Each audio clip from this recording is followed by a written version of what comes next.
Hi class, my name is Alyssa Weiher, and I'm going to share with you a bit about organizational development, commonly referred to as OD, what it is, and how you may have experienced it.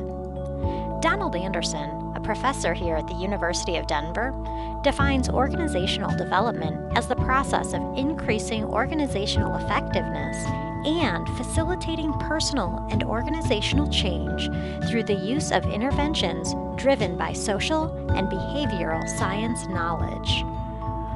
Organizational development impacts an entire organization, not just one facet of the business. Sometimes, people confuse training and development with organizational development. That may be due in part to the fact that organizational development sometimes leverages learning interventions. An OD consultant can be an internal employee or may be contracted externally. The OD consulting process has an entry stage, which consists of establishing a contract, data gathering, diagnosis, feedback, intervention, evaluation, and exit.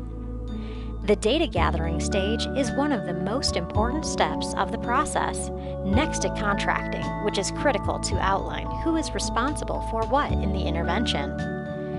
Data gathering happens myriad of ways: interviews, focus groups, surveys, questionnaires, observations, and through unobtrusive measures such as reviewing historical data, official documents, databases, online environments, and the physical environment.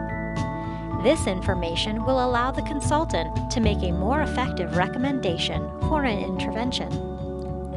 There are different types of interventions: individual interventions, team interventions, and whole organization or multiple organization interventions. Some examples of individual interventions are instruments and assessments, such as the Myers-Briggs Type Indicator or the DISC profile, coaching, mentoring, 360-degree feedback, and career planning and development. Some examples of team interventions include team startup and transition meetings for newly formed teams, confrontation meetings, role negotiation, role analysis, work redesign to eliminate redundancies, workout, which identifies and eliminates unnecessary work, and appreciative inquiry, which focuses on what is working well in the team.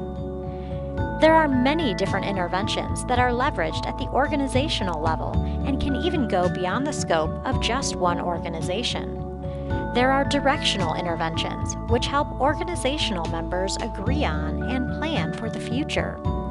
Common examples include strategic planning and real-time strategic change, scenario planning, and search conferences and future search. There are also quality and productivity interventions, such as total quality management, re-engineering, and Six Sigma.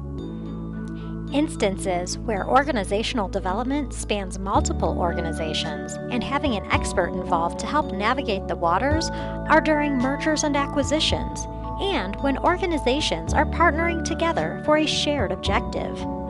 This is a small taste of what organizational development is. I am sure most of you have been exposed to individual interventions, such as the Myers-Briggs or coaching at some point in your life. For discussion, please share an OD intervention you were involved in, either to help implement or as a recipient.